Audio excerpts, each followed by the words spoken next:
तो आज का टॉपिक के साथ हम best education point of mathematics by S sir के इस आपके अपने यूट्यूब चैनल पर आपका स्वागत है। आज हम हाई स्कूल मॉडल पेपर 2026 जो कि एक वीडियो में पहला भाग दे चुके हैं और आज हम बचे हुए दूसरे भाग पर उनके क्वेश्चन करेंगे और आप देखेंगे कि बहुत सरलतापूर्वक अपने बचे हुए क्वेश्चन को भी देख सकते हैं। तो हम उम्मीद करते हैं कि आपको हमारी वीडियो पसंद आएगी। तो चलिए शुरुआत करते हैं। Let us start. क्वेश्चन हमारे सामने है x square minus 8x plus k, x square minus 8x plus k बराबर 0 के शून्यांकों के वर्गों का योग 40 है। अगर इनके शून्यांक अल्फा व बीटा हों तो क्वेश्चन के मुताबिक alpha square plus beta square equal to 40 हमें दिया है। तो ऐसे में के की वैल्यू क्या होगी, यही हमारा क्वेश्चन है और इसी को हमें समाधान भी करना है। तो आइए बहुत आसानी पूर्वक से हम काम करते हैं। Alpha plus beta minus b by a से हमें माइनस एडवांस है 8/1 अर्थात 8। अल्फा प्लस बीटा का मान हमें 8 मिलता नजर आएगा। इसे दूसरे क्वेश्चन के रूप में, दूसरे समीकरण के रूप में व्यक्त कर लीजिए और समीकरण 2 का ही दोनों पक्षों में वर्ग करा देते हैं। अर्थात हम समीकरण का जब वर्ग करेंगे तो जो भी सिलसिलेवार होगा वो alpha square plus beta square plus 2 alpha beta के बराबर में 64 प्राप्त होगा। अब इसी को 3 नंबर का समीकरण व्यक्त कर लीजिए और इसके बाद बहुत सरलता पूर्वक आप alpha square plus beta square की वैल्यू रख दीजिए जो कि 40 है। 2 अल्फा बीटा इक्वल टू 64। हमें 2 alpha beta 64 minus 40 and 2 alpha beta 24 और अल्फा बीटा 12 नज़र आने वाला है। ठीक है, कोई दिक्कत नहीं। फिर हमें करने की क्या ज़रूरत है, alpha into beta is c by a के अकॉर्डिंग अल्फा इंटू बीटा के by 1 means alpha into beta ही हमारा के बाई 1 निकल रहा है, जबकि अल्फा इंटू बीटा का मान हम लोग निकाल चुके हैं इस फार्मूले के माध्यम से। तो ऐसे में हम अल्फा इंटू बीटा की जगह पर के को भरेंगे तो के का मान हमें 12 प्राप्त कराएगा। ठीक है, बहुत आसानी से ही हम अपने इस क्वेश्चन के टास्क को पूरा कर लिए। इसी क्रम में हम आगे अगले क्वेश्चन पर हम गौर करते हैं। अगला क्वेश्चन हमें दिया हुआ है 7 से विभाज्य 3 अंकों वाली प्राकृतिक संख्याओं का योग क्या होगा।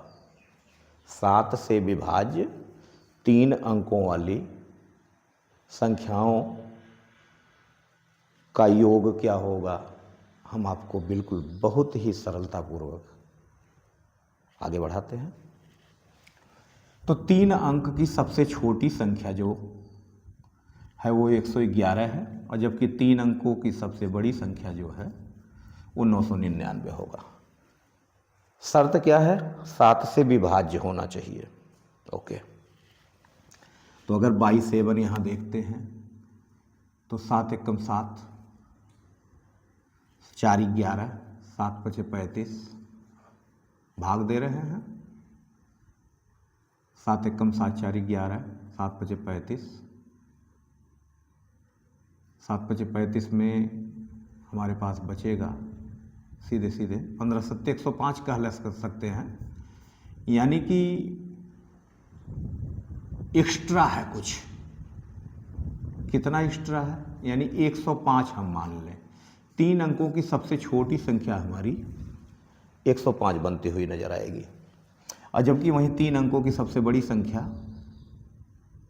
7 × 1 = 7, 2 मिलाएंगे 7 × 4 = 28 जाएगा, 1 मिल करके 19 होगा, 7 × 2 = 14 जाएगा, 5 × 19, यानी कि 5 हम लेस कर दें जो हमारा बढ़ा हुआ है 994 करा दें, तो ये 7 × 1 = 7, 2 बन के 29, 7 × 4 = 28, 7 × 2 = 14, 994। यानी कि 3 अंकों की जो सबसे बड़ी संख्या हमें हासिल होगी वो 994, और 3 अंकों की जो सबसे छोटी संख्या प्राप्त होगी वो 105। तो 105 जब सबसे छोटी इकाई है और 7 से हमारा विभाज्य होना है, तो 7 ऐड होकर 112 होगा, 119 होगा, ऐसे करते हुए हमारा 994 सबसे लास्ट का होगा,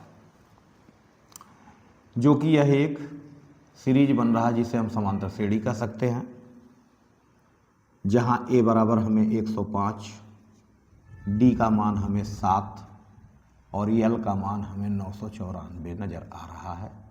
तो ऐसे स्थिति में कितने कैंडिडेट यहाँ हैं, हम n का मान पता कर लें बहुत सरलतापूर्वक।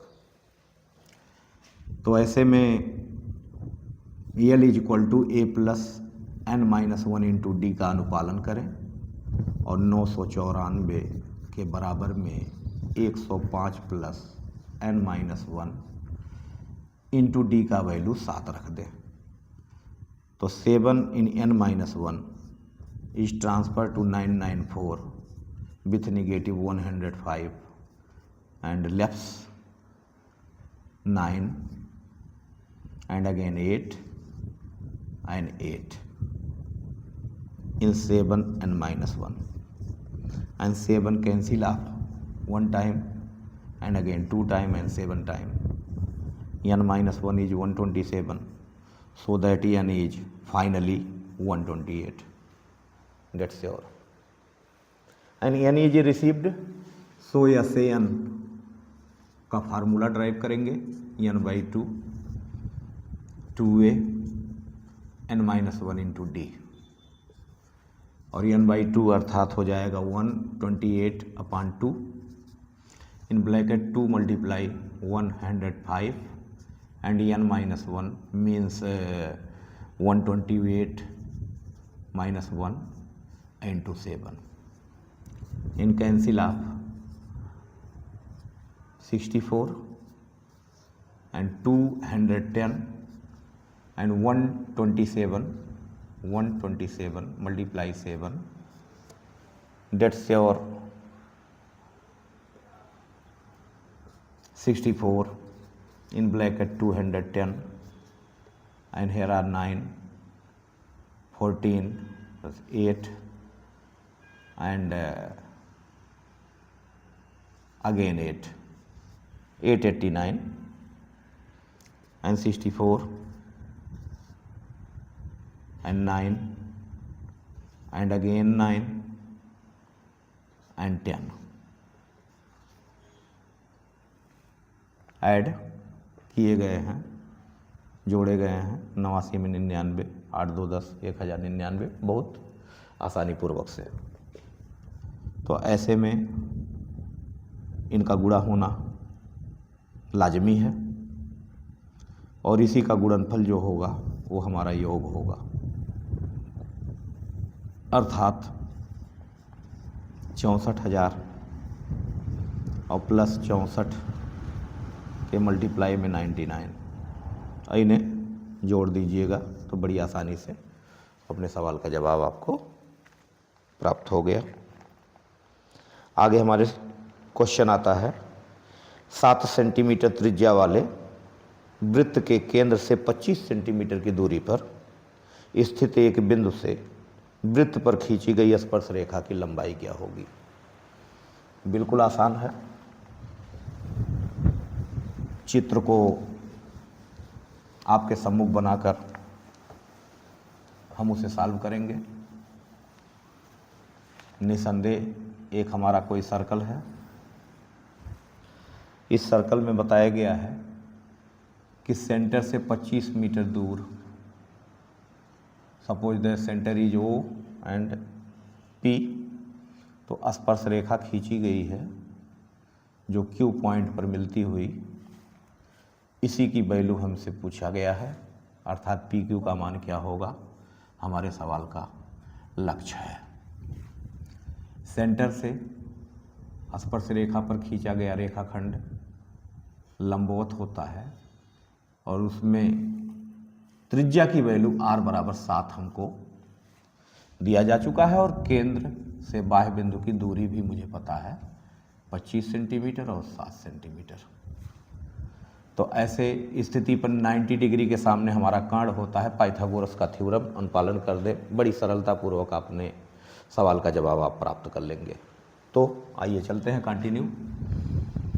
PQ square is equal to OP square minus OQ square से जेन्युइन बात है। 25 in whole square minus 7 in whole square and 625 minus 49 and balance is 576 and PQ is with root 576 and your result is 24 cm. Right way? Final. PQ is 24 cm. Simple. इसी क्रम में आगे हम अपने बढ़ते हुए प्रश्न की ओर। दो संकेंद्रीय का अर्थ बच्चों ये समझिए कि जब एक ही केंद्र पर दो या दो से अधिक सर्कल बनते हुए नजर आए तो उन्हें संकेंद्रीय कहा जाता है। तो इस स्थिति में एक हमारे पास सर्कल है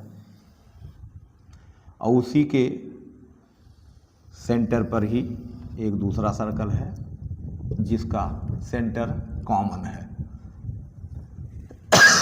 अब इसमें हम बड़े वाले सर्कल का एक जीवा है जिसका नाम AB हम एक्सेप्ट करते हैं और वो C पॉइंट पर स्पर्श कर रहा है। तो हमें सिद्ध करना है क्या बात, AC बराबर BC होगा। AC बराबर BC होगा। तो आइए हम रचना में दिखा लेते हैं। रचना में हमें छोटा सा काम कर लेना है। O के A से और O को B से मिलवा देते हैं, यानी OA व OB मिलाया और O से स्पर्श बिंदु पर रेखा खींचा, यानी OC रेखा खींचा। अब हमारा यहाँ प्रमेय लागू होगा। क्या प्रमेय लागू होगा उस पर भी हम गौर करें। केंद्र से स्पर्श बिंदु पर खींचा गया पॉइंट लंबवत होता है। अब यहाँ हम त्रिभुज OAC व OBC में समरूप दिखाना, सर्वांगसम दिखाना चाहेंगे। सॉरी, समरूप नहीं, सर्वांगसम दिखाना चाहेंगे। कैसे? OA बराबर OB। कमेंट में आइए, वृत्त की त्रिज्या कह सकते हैं समीकरण नंबर 1 के रूप में, और OC बराबर OC समीकरण 2 के रूप में उभयनिष्ठ का कमेंट कर दें। उभयनिष्ठ है और एंगल OCA OCB के बराबर दिखा दें, चूंकि दोनों 90 डिग्री बनता हुआ नजर आएगा। OCB 90 डिग्री थर्ड इक्वेशन के रूप में। और ये तीनों सर्वांग समता की परिपाटी से दो भुजा और एक कोण SAS से सर्वांग सम है, अर्थात बचा हुआ भुजा त्रिभुज में AC जो है वो बचे हुए BC के बराबर होगा। और बड़े सुगमता पूर्वक हमने अपना परिणाम निकाल लिया। आगे ध्यान रहे, फिर क्वेश्चन को बढ़ाते हैं इसी क्रम में। और ध्यान देने वाली बात यह है कि अगला जो क्वेश्चन है, एक थैले में केवल नींबू की महक वाली गोलियां हैं। ध्यान देने की बात है, एक थैले में केवल और केवल नींबू की महक वाली गोलियां हैं। मालिनी बिना थैले में झांके उसमें से एक गोली निकालती है। क्वेश्चन प्राइबिलिटी से है, तो प्रायिकता ज्ञात कीजिए। पहला कि संतरे की महक वाली गोली है, तो क्वेश्चन के मुताबिक जो यहाँ Na होगा, जब संतरे की गोलियां हैं ही नहीं तो हमारा घटना जो होगा वो 0 होगा। और समष्टि के रूप में पता नहीं है हमें कि थैले में कितनी गोलियां हैं, तो n गोलियां हैं।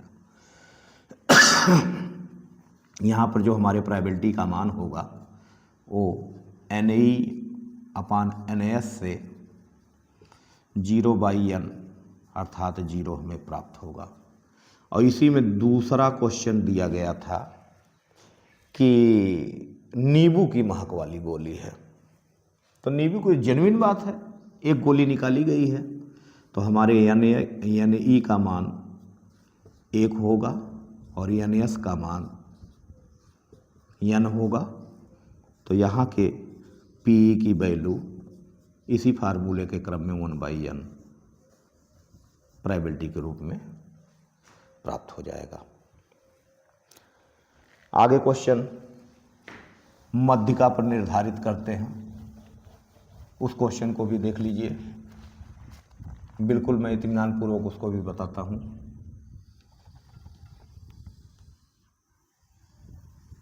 टेबल बनाएंगे और टेबल में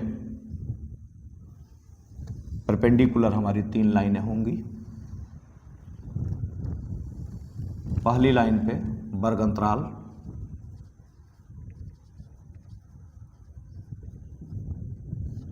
दूसरे में बारंबारता और तीसरे में संचयी बारंबारता। मध्यिका निकालने के उद्देश्य से आप हमेशा यही कार्य करेंगे जब आंकड़े हमें वर्गीकृत दिखाई दें। 0 to 10, 10 to 30 and 30 to 60 and 60 to 80 and 80 to 90 given below by question. And frequency 7, 13, 30, 6 and 4 and total of total frequency 20, 30, 50 and 60 in overall. संचयी बारंबारता आपको ध्यान में होना चाहिए कि क्रॉस ऐड होता है। 7 add 13, 20 add 30, 50 add 6, 56 and overall 60। अर्थात जो हमारी पदों की संख्या होती है संचयी बारंबारता का आखिरी पॉइंट होता है। Okay, let us continue. n = 60 एक सम संख्या होने के नाते, इवन होने के नाते n/2 में पद का मान और प्लस n/2 प्लस 1वें पद का मान बाई 2 के क्रम में चलते हैं। तो n/2 माने 30वां जो होगा वो 50 के नज़दीक होगा और 31वां भी 50 के नज़दीक होगा। तो ऐसे में एक कदम ऊपर हम कैपिटल C का निर्धारण करते हैं और उसके नीचे के लाइन लेंथ में स्मॉल f और L1 L2 का निर्धारण होता है। और formula median equal to apply कराते हैं L1 plus L2 minus L1 upon small f in bracket n/2 minus C। L1 is 30 and 60 minus 30 upon small f is 30 in bracket n/2 60/2 minus C is L out of 20 and 30 plus 30/30 in bracket 30 minus 20 and cancel up 30 minus 20 is 10 and 30 plus 10 is overall 40. So your median is 40. बड़ी आसानी से मध्यिका की value निकाल ली गई। तो इसी क्रम में हम आगे बढ़ते हुए अपने मॉडल पेपर को सॉल्व कर रहे हैं जो आने वाले हाई स्कूल के 2026 के लिए बहुत ही लाभकारी साबित होंगे। तो आइए फिर इसी क्रम में हम अपने क्वेश्चन को आगे बढ़ाते हैं, उनका समाधान करते हैं। इस क्रम में बच्चों आपका ये कर्तव्य बनता है कि आप अपने क्वेश्चनों को करें और अच्छी तैयारी करें। एक भिन्न का हर अंश के दूने से 4 अधिक है। सबसे पहले आप भिन्न को अलॉट कर दीजिए कि वह x अपान y है, अर्थात हमारे हर का मान x का है, y और अंश का मान x है। तो कंडीशन फर्स्ट कहता है कि हर जो है वो अंश के दूने से 4 अधिक है। एक रिलेशन मिल गया, y equal to 2x minus 4। तो ऐसे में मेरी भिन्न जो बनेगी अब वो x/y के बजाय 2x प्लस 4 बनेगा। ये हमारी भिन्न होगी कंडीशन के मुताबिक। अब दूसरा उसमें कंडीशन आ रहा है कि अगर अंश और हर दोनों में से 6 घटा दिया जाता है, अर्थात हम x में से भी 6 घटा लेते हैं और 2x माइनस प्लस 4 में से भी 6 घटा लेते हैं, तो क्या जिक्र होता है, क्या घटना घटित होती है? हर जो है अंश का 12 गुना हो जाता है। हर जो है अंश तो एक्चुअली मेरा x था ही, लेकिन वो 12 गुना हो जाता है, अर्थात 12x हो जाता है। ऐसे स्थिति में हमारा x से x कैंसिल हो जाएगा और x माइनस 6 से upon 2x minus 2 is equal to 1/12 प्राप्त कराता हुआ मिलेगा। ये हमारा कंडीशन सेकंड लागू हुआ है क्वेश्चन के मुताबिक, और वो क्रॉस मल्टीप्लाई में 12x minus 72 equal to 2x minus 2 मिलता हुआ नज़र आएगा। और ट्रांसफ़र करा लेते हैं 12x minus 2x is equal to minus 2 plus 72 as a 10x is a 70 and easily received 70/10 means x is 7 and x is 7 fill up, then y is equal to 2 multiply 7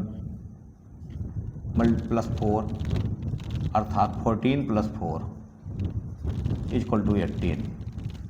So finally x is 7 and y is 18, so your x by y is 7/18 और 7/18 ही हमारा answer प्राप्त होगा। इसी क्रम में आगे हम देख सकते हैं, क्वेश्चन सामने है जिसे हम पढ़ करके सॉल्व करते हैं। मेरी आयु मेरी पुत्री की आयु की 3 गुनी है। सुनिए ध्यान से, मेरी आयु मेरी पुत्री की आयु की 3 गुनी है और 5 वर्ष पश्चात मेरी आयु मेरी पुत्री की आयु की 2.5 गुनी रह जाएगी। 2 कंडीशन है, इन्हीं दोनों कंडीशनों को फॉलो कर लेना है। तो वर्तमान में मेरी आयु और मेरी पुत्री की आयु क्या है? आइए, अगर मेरी आयु x वर्ष है वर्तमान में, तो पुत्री का हम y वर्ष मान लेते हैं। तो कहा गया हमारी जो आयु है अर्थात x, पुत्री की आयु अर्थात y की 3 गुनी है। तो x minus 3 y equal to 0 एक संबंध समीकरण के रूप में आ जाएगा। फिर अब 5 वर्ष पश्चात, जब भी पश्चात बोलते हैं तो हम प्लस करते हैं और पहले कहते हैं तो माइनस चलते हैं। इस बात का विशेष केयर रहे। तो x plus 5 and again y plus 5, but by condition second, this is condition first. Condition second, पुत्री की आयु का 2.5 गुना रह जाता है, अर्थात 2.5 means 5/2। Okay, 2 multiply x 2x, 2 multiply 5 is 10, 5 multiply y is 5y, 5 multiply 5 is 25। Okay, and 2x minus 5y equal to transfer to 10, 25 minus 10 is 15। So 2x minus 5y equal to 15, your a lot of second equation. Okay, and equation first multiply 2, समीकरण 1 में 2 का गुणा कराने से 2x minus 6y equal to 0 3 number के रूप में प्राप्त होगा। और यहाँ सब्सक्रिप्ट करा दें, घटाने पर की बात कर दें तो negative and positive and negative, 2x cancel, positive y equal to 15 means y equal to 15 year. तो पुत्री का जो वर्तमान आयु है वो 15 वर्ष निकल गया। अगर हम इसी को 1 नंबर में भरा देते हैं, समीकरण नंबर 1 में भर देते हैं, तो x minus 3 multiply 15 equal to 0, then x minus 45 is 0, then x equal to 45 year. अर्थात हमारी उम्र 45 वर्ष और पुत्री की उम्र 15 वर्ष वर्तमान में है। बड़ी आसानी से इस सवाल को भी हम कर गए। आगे जो क्वेश्चन हमको दिया हुआ है, लॉन्ग टाइप के सवाल के जवाब हैं। 2 मीनारों के बीच की क्षैतिज दूरी 140 मीटर है। 2 मीनारों के बीच की क्षैतिज दूरी 140 मीटर है और दूसरी मीनार के शीर्ष से, suppose that this is a second and this is a first, तो दूसरी मीनार के शीर्ष से उन्नयन कोण बनाता हुआ दिखता है। डिग्री में दिया हुआ है 30 डिग्री और दूसरी मीनार की ऊंचाई को 60 मीटर मान रहे हैं, 60 मीटर मान रहे हैं। तो पहली मीनार की ऊंचाई क्या होगी, हमें h कह लेना ठीक रहेगा। मानते हैं कि h मीटर है। नामकरण कर देते हैं A and B and C and D overall E। और C की वैल्यू अगर हम निकालेंगे, C की वैल्यू, तो 60 लेफ्ट हो जाएगा और h माइनस 60 अप्लाई करा देंगे। अब हम DEC, ट्रायंगल ऑफ DEC की बात करेंगे तो tan 30 is equal to C upon D 1/√3 is equal to C is h minus 60 and d is AB 140 and √3 h minus 60 √3 is equal to 140 and √3h is equal to 140 plus 60 √3 and h is 140 plus 60 √3 by √3 metre. कुछ कहा नहीं गया है तो हम मीनार की ऊंचाई को छोड़ देते हैं कि पहली मीनार की ऊंचाई जो होगी वो 140 प्लस 60 √3 अपॉन √3 मीटर। ओके, आसानी से आ गया। आगे एक क्वेश्चन और हमारे सामने आता है कि यदि किसी निश्चित समय पर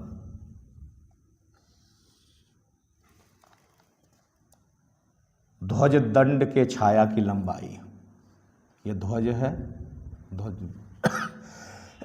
दंड के छाया की लंबाई अर्थात x मीटर मान लेते हैं, उस समय के छाया की लंबाई की 3 गुनी। किस समय? जो पूछा जा रहा है, अर्थात इसे हम 3x एक्सेप्ट कर लें। जबकि सूर्य की किरणें 60 डिग्री का कोण बनाती हैं, एक्सेप्ट कर ले 60 डिग्री, तो उस समय जिसकी कल्पना की गई है, भूमि से बना कोण क्या होगा? तो हम भूमि से बना कोण थीटा एक्सेप्ट कर लेते हैं, नामकरण कर दें ABC and again D।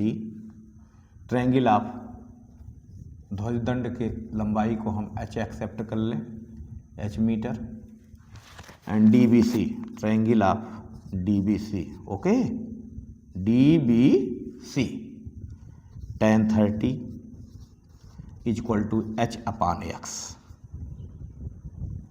Sure, h upon x and √3 is h by x, so that h is √3x, equation first. And again triangle of ABC, okay, and tan theta is h by 3x and equation first h is √3x upon 3x, so x cancel and cancel of √3 and tan theta is 1/√3, but when theta का मान 1/√3 कब होता है? By table 30 degree. So your right answer is 30 degree. Yes, दोनों क्वेश्चनों को बड़ी आसानी पूर्वक से कर लिया गया और दोनों हाई स्कूल में आपको 6 नंबर प्रदान कराएंगे। 6 नंबर के लेवल के सवाल हैं और बड़ी आसानी पूर्वक हम आपको बिल्कुल इजीली डीपली समझाते हुए आपके सम्मुख प्रस्तुत किए। क्वेश्चन है, एक पात्र का निचला सिरा अर्धगोलाकार, एक पात्र का जो है निचला सिरा अर्धगोलाकार और ऊपरी भाग बेलनाकार है। As a for example letter box in opposite, ऐसा कुछ। यदि गोले की त्रिज्या 7 सेंटीमीटर है, 7 cm, कॉमन रेडियस होगा, बेलन का भी वही होगा और गोले का भी वही होगा, अर्धगोले का भी वही होगा, और अर्धगोले की जो हाइट हमारी निकलेगी वो 7 cm ही निकलेगी। और पात्र की कुल ऊंचाई प्रश्न में हमको दे रखे हैं, क्या दे रखे हैं? पात्र की कुल ऊंचाई 13 cm। ओके, सो दैट इस भाग की ऊंचाई हमें लेफ्ट हो जाएगा 6 cm अचीव होगा। और पूछा है इस पात्र की धारिता क्या होगी। धारिता के लिए हमेशा आप यही समझेंगे कि जब भी धारिता का जिक्र आ जाए तो आयतन होगा, यानी उसके वॉल्यूम का हम जिक्र करेंगे। तो volume V is equal to volume is cylinder of volume of cylinder pi r square h and semi sphere in volume of 2/3 pi r cube. Here are pi r square common and h plus 2/3 r. Pi value 22/7 in r multiply 7 into 7 and h is 6 and 2/3 multiply r means 7 and 3 LCM 18 plus 14 then 7 cancel 155 and multiply added 20 28 32/3 overall 32/3। 32 का गुणा में 4 में करा लेते हैं तो 128 हमें प्राप्त होगा और वह 128 हाथ में 12 देगा और 32 के पंजे में 160 होता है और 12 ऐड होकर के 172 हो जाएगा, हाथ में 17 फिर आ जाएगा और 32 के करने 32 होते हुए 17 और ऐड हो जाएगा तो 49 होगा। अपान में आपको 3 लेके चल रहे हैं, 3 के करने 3 19 बचेगा, 3 छक 18, 3 चौक के 12, 3 दूना 6, 2 आएगा तो 3 छक 18, 7 बार में जाके रोक देंगे तो 1642.67 घन सेंटीमीटर हमारे पात्र की धारिता निकल गई। ओके, अब हमारे सामने एक आखिरी क्वेश्चन जो इस मॉडल पेपर में दिख रहा है, हम उसे भी आपके सामने प्रस्तुत करते हैं। 1 cm diameter 8 cm in length का एक छड़ है और 18 मीटर लंबे तार में ढाला जाता है। एक रूप से दूसरे रूप में, चाहे बेलन से बेलन में ढालना या बेलन से शंकु बनाना, शंकु से गोला बनाना, गोले से शंकु बनाना, कभी भी अगर ऐसी स्थिति आपको दिखाई देती है तो निश्चित रूप से आप आयतन का ही जिक्र करेंगे। आयतन पे ही ये सारी बातें लागू की जाती हैं। तो हम आपको एक बार अवगत कराते हैं।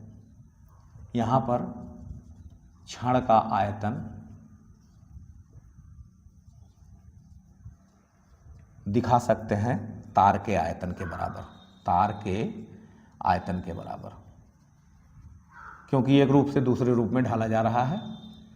तो अगर इस आयतन को V कह लेते हैं तो दूसरे को V डैश कह लीजिए। और छड़ जो है बेलनाकार है, तार भी बेलनाकार है, तो यहाँ अप्लाई करा दीजिए pi r square h is equal to pi r dash square into h dash. जो तार बनाया जा रहा है वो 18 मीटर बनाया जा रहा है, अर्थात वो 1800 सेंटीमीटर बन सकता है। और यहाँ का जो डायामीटर हमको दिया गया है वो 1 cm दिया गया है, तो रेडियस इज ½ cm हो जाएगा। और जबकि इसकी लंबाई अर्थात h की वैल्यू भी हमको 8 सेंटीमीटर दिया गया है, 8 सेंटीमीटर। पाई पाई कैंसिल करा सकते हैं, 1/2 in whole square multiply h is 8 centimetre multiply 8 r dash unknown, r dash in whole square multiply h dash means 1800 centimetre and 1/4 multiply 8 is equal to r dash in square 1800 and cancel off 2 time and cancel off 900 time. So 1 is equal to r dash in whole square means square multiply 900 and r dash square is 1 by 900 and r dash is root 1 by 900 and r dash is 1 by 30 cm. Yes, लेकिन हमसे पूछा गया था कि तार की मोटाई क्या होगी, तो ये तो रेडियस है, दूना करा देते हैं, इसलिए बनने वाले तार की मोटाई के बारे में हम जिक्र कर सकते हैं 2r dash 2 multiply 1 by 30 cm. So cancel off 15 time and sure and certain 1 by 15 cm is right answer. Okay, तो आज हम आपको टास्क पूरा करके दिखाए और आशा करते हैं, उम्मीद करते हैं कि ये हमारा वीडियो आपके हित में होगा, आपकी तैयारी में काम आएगा।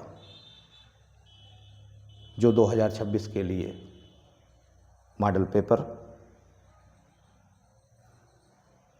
के क्वेश्चन रहे, और यदि ये हमारा वीडियो आपके हित में है, आपके शिक्षा के